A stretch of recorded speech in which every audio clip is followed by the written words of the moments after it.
and we are back with more reading fanfiction. This time we're back with chapter 7 of Five Nights with Harry. And yeah, so last time we left off, um, Harry, with the help of the animatronics, um, and I guess Remus and Sirius too helped too, uh, got into the animatronic suit that looked like Chica but wasn't because it was different colors and all that, and I don't know. And apparently it was male, so at least according to Chico, so I think its body shape was more masculine. I don't know, but yeah, he used that his animatronic suits to scare Ron and Hermione. Hermione figured him out, um, and also we got to go. We got a small little glimpse back into Michelle and her friends, so that was interesting. And then right at the end, we got an alternate Tonks as alternative training, which was basically, I think, the same thing, but right at the end, Harry ended up making a pun, and like everyone was like, even the animatronic was like, "Oh my gosh, Harry, why?" I didn't get it at first when I first read it, but then the second time I just realized what was going on. Anyway, I should also mention, uh, this story does have cursing in it, so if I curse, it's because the story says it does. And also, for like every single video of these, if you want to follow along, chapter link link to the chapter will be in the description below, so you could follow along, leave a review if you want, continue reading, read the past chapters. Also, there will be a playlist at the end of all the other chapters I've done as well.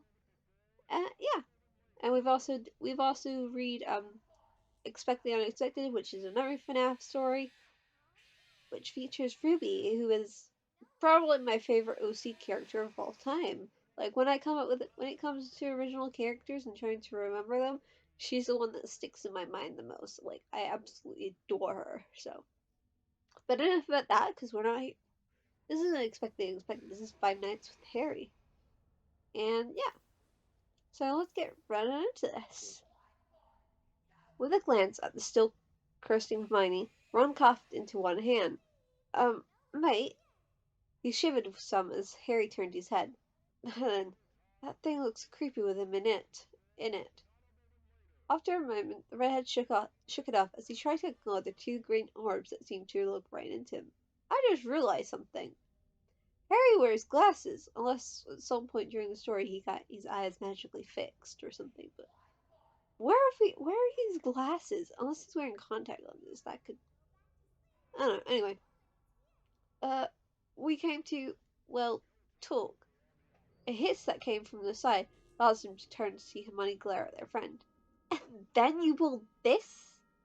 Snorting, Harry leaned in close as he gave her the best look of mock surprise that he could. Oh, so now you want to talk. And it only took, what, a few weeks? While she blushed, Hermione huffed a bit. We wanted to write you. The headmaster said it was too dangerous. Seriously, why are you listening to the teacher? I will admit this very, very stupid thing Headmaster said. Like, seriously, sorry, I'm just so frustrated I can't speak with this. It's so stupid. Anyway, however, all Harry did was shake his head as he poked her in the chest. Are you or aren't you a Muggleborn? What about convincing the Order to just drop letters in the mailbox? Or sending mail through the Muggle mail? Or using a payphone? And don't say that you couldn't, because obviously you were able to sneak out if you came here.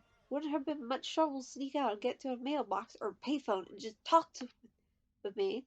He's got a point. For several moments, Hermione tried to come up with some version of what he had said. Then she spotted Golden Freddy and pointed at her. You sent that after us, didn't you? As he glanced at Rose, Harry growled as he turned back to his friend. Yes, and both of them were taken back by how Harry didn't know it. It was a heck of a better idea than my original one. That caused Ron to blink. Your original plan? Harry turned to him. I was going to order Hegwood, the peck and claw at both of you until you sent me an actual letter. Getting scared is a lot better than having cut up hands. Oh yeah, wasn't that what happened in the original book? Oh, Hegwood is such a sweetheart. I think I was sad at her death. Anyway, it was Remus who walked into the office and broke up the argument. Look, let's all just calm down, shall we? How about we go into the dining room and discuss this like all adults? Discuss this like all adults. That doesn't make sense. Like adults. They all shouldn't be there. The three teens watched each other for a few seconds before they nodded and followed the werewolf out. Several hundred miles away, there was a creak as a what? Okay, so there was a creak as someone slowly got out of bed. I'm just putting my own words, so this just makes sense now. Got out of the bed they were in and stumbled out of the room towards the bathroom. In the meantime, in the background, a radio is playing. In other news, the authorities continue to search for and hunt down the inmates that escaped from a prison transport due to an IRA attack. A giggle came from the person as they did their business and flushed a toilet.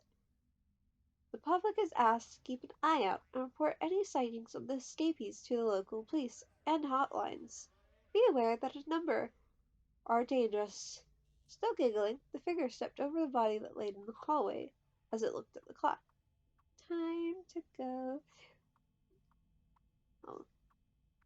Time to go to a place where fantasy and reality meets. They then turned to the bed where another body laid and held a finger to its mouth. Shh. You can't.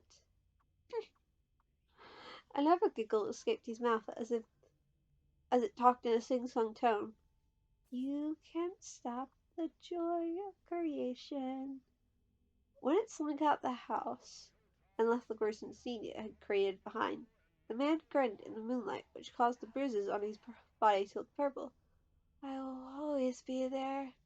Then, with another bunch of giggles, it walked off into the darkness as it continued towards a half-remembered pool. Hopefully I pulled the creepiness off. Like, I tried to make it seem like he was creepy. Hopefully I did a good job with that. After much screaming, shouting, and yelling, doesn't sound like they were talking like adults, but oh well, Harry and the other two-thirds of the Golden Trio had calmed down enough. Several minutes passed before Ron glanced at his friends who still had not taken out his costume. So, does this mean that we're forgiven? Harry hummed and tilted his head a bit. You both should still make it up somehow, but I'm willing to try. With a scowl as she rubbed her bruised knuckles, Hermione glared at him. And will you stop sending your aunt to torment us? When Harry nodded, she grumbled. Good. Now I can finally get a good night's sleep. The witch looked at him with narrowed eyes, but before she could say anything else, Ron spoke up. I still don't see why you're using I still don't see why you're using her, mate. Her teeth ground as Rose leaned over the table, which caused Ron and Hermione to lean back a bit, to Remus's amusement. I'm right here, you know. Stop acting like I am a thing. A grin then split Harry's face, which caused three other humans to shudder. Besides, after I heard about her abilities, I just had to take the golden opportunity it represented. Oh, for God's sakes, we made another pun. I thought that was just the alternative thing, but no, it's a general thing he would have done. There was silence as they all stared at him before Remus groaned. Are you fucking kidding me, Harry? While he snickered, Harry turned towards him. What? You can't bear my golden jokes? Oh God, no. Freddy groaned and turned as he gripped his head. Oh my God! Signing, sighing, Rose reached across the table and pat Hermione's hand as said witch banged her head on the table. I'm so bloody sorry. With a grimace, Chica shook her head. Harry, please, no. The wizard just grinned wider. Oh, come on, Chica. I'm not chicken enough to fear making some pun for punishment. His expression one of unamused. Bonnie pointed at Freddie. Look, it's his job to make the bad jokes and puns around here. As he nodded in agreement, Freddie suddenly stopped. Wait a minute. Before anything else could be said, Harry turned to him. Really now? I says, how? Really how? I think it's supposed to be now. God, this guy's grammar things, like, okay, it's not the worst. There's worse, but, like, eh. Really now, Bonnie? I'm all ears. With a sigh, Ron laid his head down on the table. Can't we just go back to terror instead of this? You know what? It's just, whilst reading it through, it's occurred to me that the last chapter inspired this little pun thing, little pun fest. I'm pretty sure. God damn it. Harry was doing some homework on one of the tables in the pizzeria when the news came on the radio and he turned to it alongside the animatronics. In other news, yet another homeless youth has succumbed to a strange ailment, this time in the Surrey area. Like a number of others, she was found on the ground, brain dead with no other signs. The unidentified youth was a runaway and later died in hospitals. Authorities have yet to release an official statement as to what may have happened to her and the others. A shake of her head, Rose sighed. Rather sad that happened to such young people. As he frowned, Harry shook his head. Sad, and actually kind of odd. I wonder if this is any relation to Voldemort being back. Looking up from the card game he was able with Chica and the others, Bonnie blinked a little. You think that has to do with that? However, the wizard just shrugged. Maybe. I mean, it just sounds really odd. Unknown by him, the two causes of the mysterious happenings were heading straight for the pizzeria. The Dementors floated towards the building when one of them hurried out in front. Could sense their prey inside. Though it was well fed, it had been told by the pink one to kiss this wizard. Both it and the other Dementor remembered him well, as they were two of those who had guarded Hogwarts and delivered both the sweet, sorting soul as well as the peace dark soul enticed them. This time there would be no escape. When it got closer, the one in front sensed the protection around the building, but dismissed it. After all, protections never broke on it before, so it rushed in faster towards their prey, wishing to be the first to feast upon it. However, it learned its lesson too late, just before it reached the building's back. The protections that had sprung up around the building after the destruction of the baronet were the same ones that protected the Dursleys' household. When Dumbledore had created it, he had considered that the family could move with Harry, and so made it tied to his blood, so that whenever he stayed for a long time with someone who shared his mother's blood, the protections would spring up there. And in this case, unlike with the Dursleys, Rose loved her nephew to the point where she'd be willing to sacrifice herself for his safety. And this fact made the protections around the pizzeria extremely powerful, as shown when the Dementor met them. For a brief moment, the Dementor met the protection which flashed brightly. It was a tableau, as one of the darkest creatures came into contact with one of the lightest of magical protections. Then it screamed as its back arched as the protection surged around it, having realized its intent. And then there was a flash of light and a boom as of thunder, and all that was left were a few scraps of decayed cloth and ash. There were some other things, though. Little blue lights that continued to float and entered the basement where they entered the toy animatronics.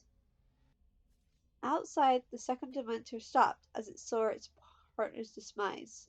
If it had a recognizable expression, there would have been one of shock and fear upon its face, as nothing had done such to its kind before.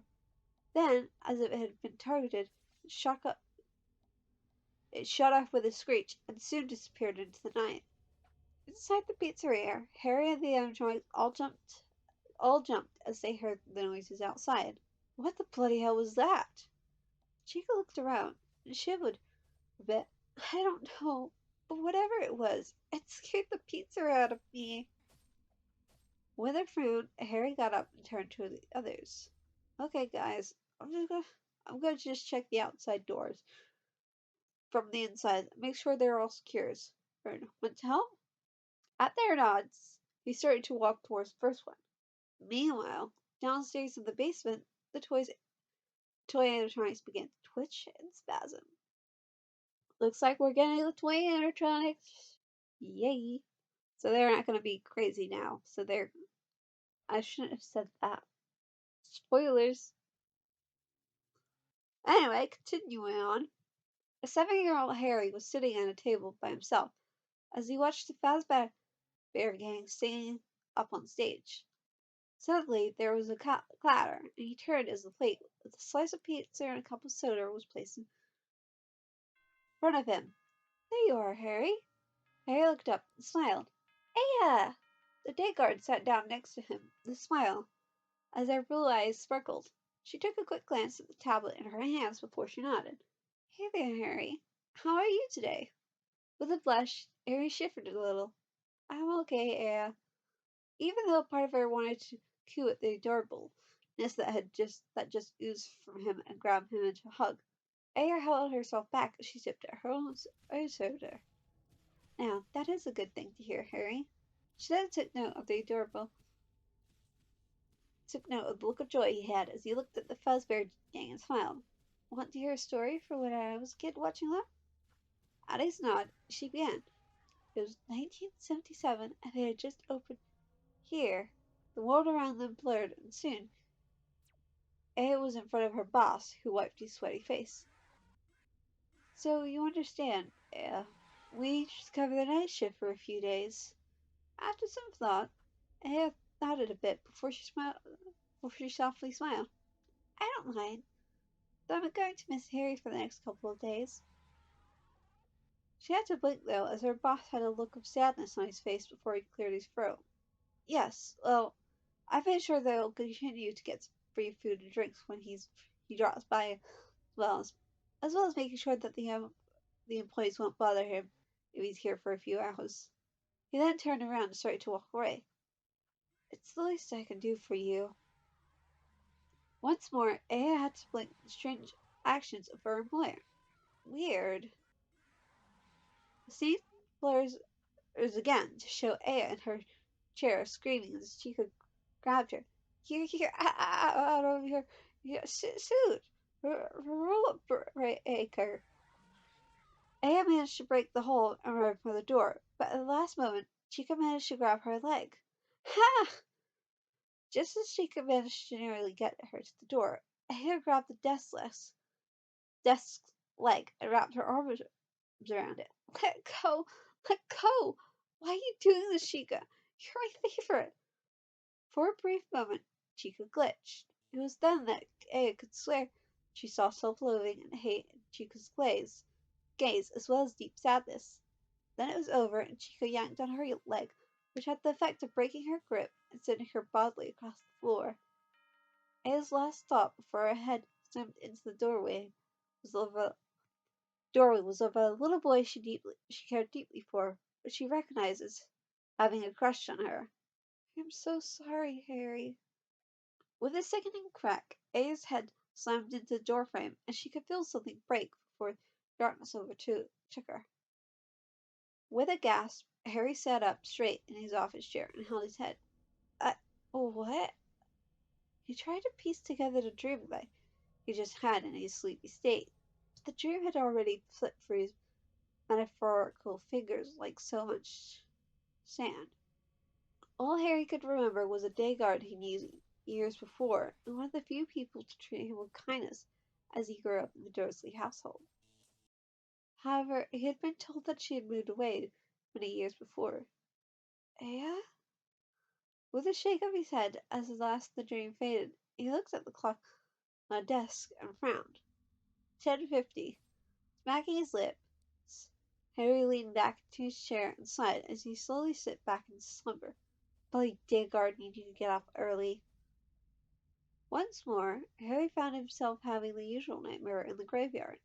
It proceeded the usual way, with Cedric getting killed, Voldemort being resurrected, and then came the worst bit. Cedric's rotting body rose up and started shouting at him as he asked why he let him die. Then his parents appeared with them also doing the same thing. They were also looking at him in disgust. His heart pounded in his chest as Harry turned around as the Fazbear animatronics also appeared, as they shouted and screamed hate things at him along with other guards, their bodies broken and bleeding. In the background, Voldemort was laughing in pure unholy glee. Suddenly, everything went silent as a voice rang out. Leave him alone! Confused, Harry was frozen in place as Voldemort looked around. Who goes there? The voice then piped up. You did a good thing, Harry. With the marionette destroyed, I grow stronger. Now frightened, Voldemort started to shake as one by one the others in Harry's dream vanished. Where? Who are you? For a brief moment, Harry blinked as Voldemort shuddered and his form blurred, taking on the form of a freakish childlike creature with flay skin before it went back to normal.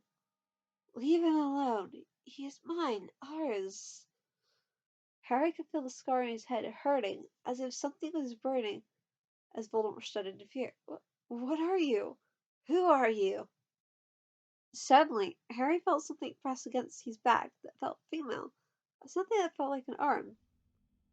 He looked down to see what looked like an arm composed by shadow around his waist, as a voice spoke next to his ear. It's me. Having come upon Harry in his chair, in the throes of a nightmare, Chica was about to wake him up, as he gasped, and his eyes flew open. Her own eyes wide, Chica took a step back, as Harry's eyes were pitch black except for a white pinprick of four pupil. Then he blinked and they were back to normal, as Harry groaned and hung his head a bit. Chica, what? The possessed animatronic stepped up and placed her hand on her shoulder as she dismissed what she had seen as either a trick of the light or her imagination. After all, Harry's human and alive like us. That was impossible. With a frown, she lightly shook his shoulder. Harry, are you alright?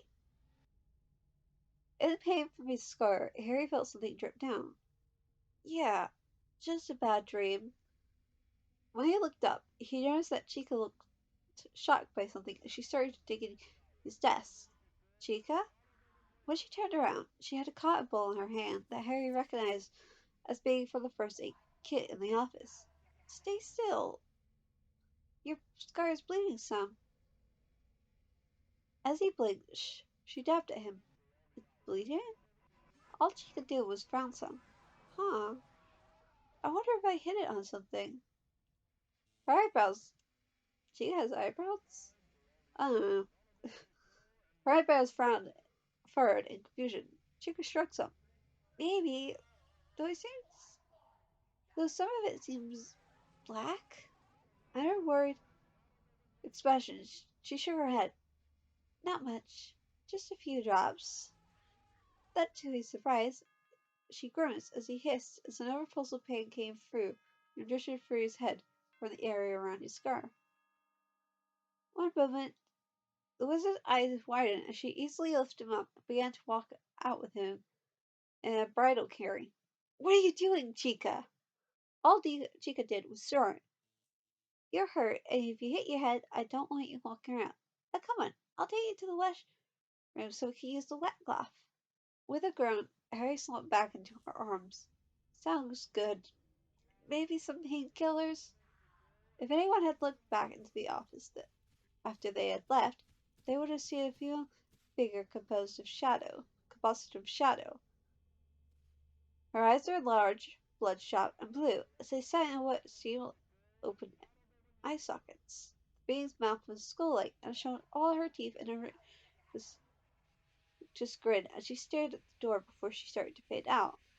Harry, it's me. It's Aya, it's the night guard. As she kicked back on her bed, Michelle sighed as she blew a bang for her face. Lord, Lord, Lord.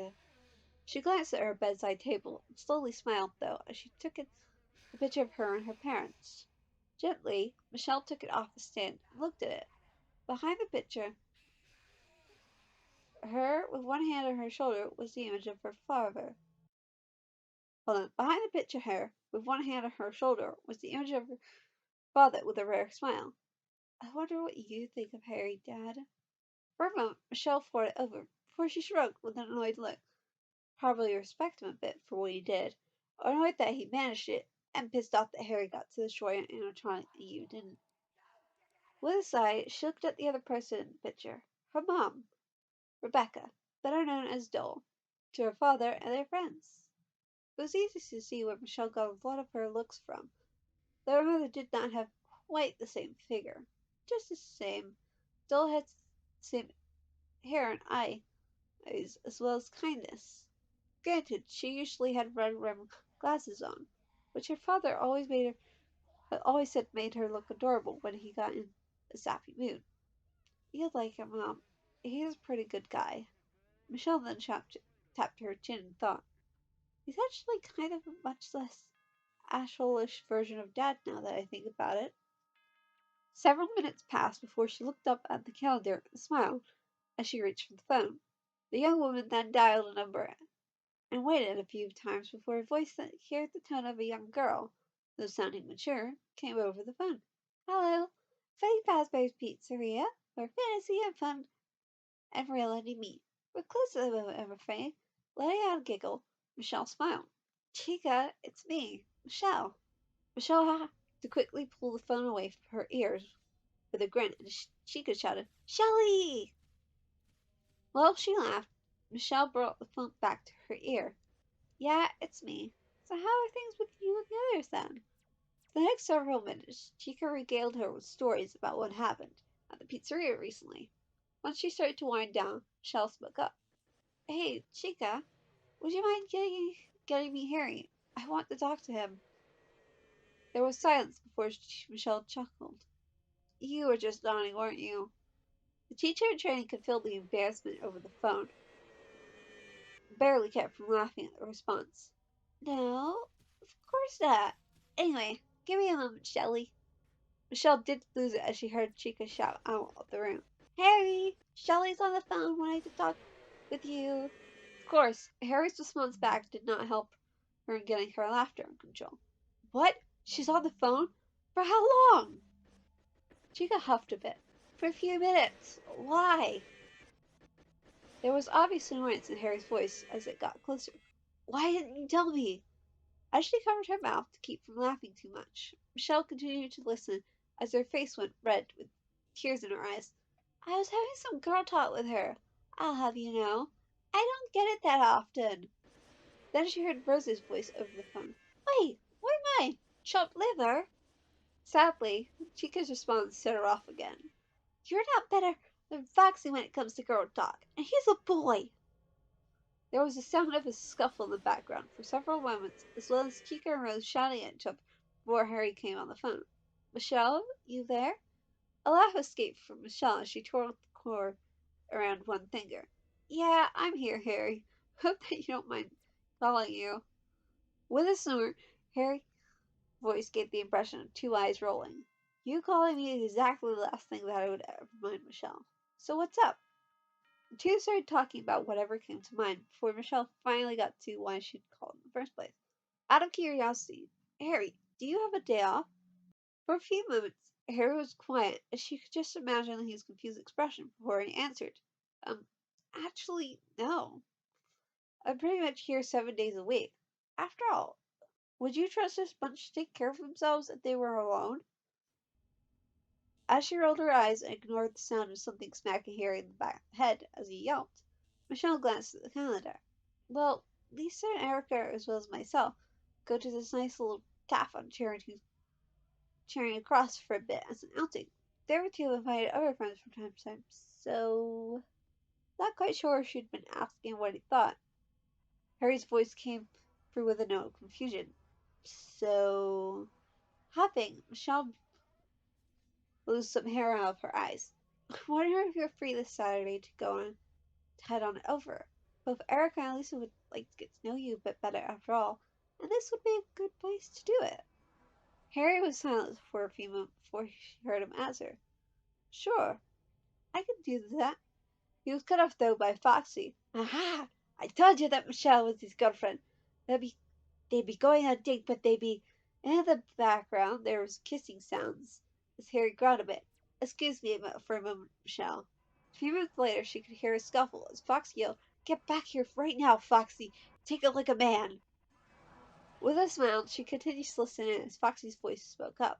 I be not a man, but a fox, or a little boy. There were some other sounds before Harry ground. I don't care. I'm gonna kick that furry little ass of yours if you keep it up. Unless you want me to tell the others about Susan and how you keep. Foxy interrupted him. Yet it promised never to mention that. I swear I can't help. Goddamn it! Every time I talk do Foxy's voice, I go immediately Scottish. God damn it. Okay. It was then that Bonnie jumped in. Ooh, what's this about Susan? Oh yeah, I forgot to mention Susan's working at Fanatic Pizzeria. Foxy has a crush on Susan. Oh. Anyway, as she laughed, Michelle just held her face in her hand as her shoulders shook. Having been spying on her roommate, Lisa turned as she heard the door downstairs close and decided to leave as Michelle hung up. When she reached the bottom, she raised an eyebrow at the large box that Erica had in her arms. What the heck is that now? While she blinked, Erica smiled a bit as she headed towards the basement door. It's a bunch of stuff for my class project. That caused Lisa to raise her eyebrow.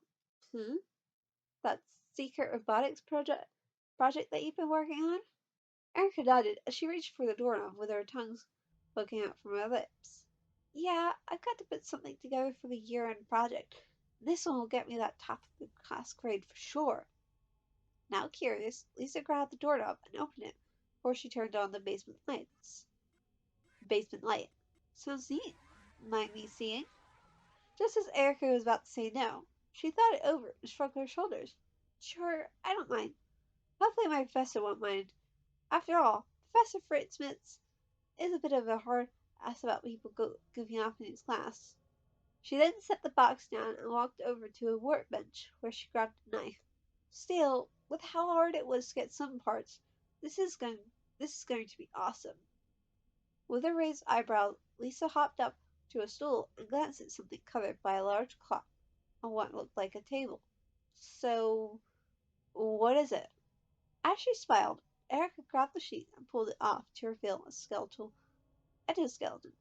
Found this on one of my urban exploration trips, running away in an old diner called Fredbear's. For what little I managed to gobble together from the papers there, it's part of a show where it acted puppet to a large one called the marionette, controlled by the larger animatronic on strings. She then gestured at a whiteboard, which had designed for something that looked like an otter with an inner tube. Once I got the endoskeleton Once I got the endoskeleton all fixed up, I could get started on the suit. I've started to call her Otterly the Otter. Interested, Lisa leaned in to look at the endoskeleton as Erica opened the box with the cutter. What else do you need to fix it? Hold on, what else do you need to fix? Humming, Erica shrugged a bit. I've just got to replace some of the worn out parts with new machine ones. Though, frown crossed her face. I also gotta figure out what to do with optics. Having seen the look, she shrugged. The optics keep looking fluid for some odd reason. Every time I activate it for system checks, it gets worse with the voice box giving this weird sound. It's almost like whimpering. Lisa raised an eyebrow at that. Like what? It's crying or something? Once more getting a shrug, Lisa shorted a bit. Creepy.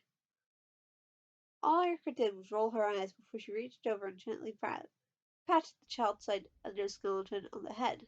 Well, if she's crying, she shouldn't once they get it all fixed and prettied up. Now with a disturbed look, Lisa swung around. Now you're being creepy.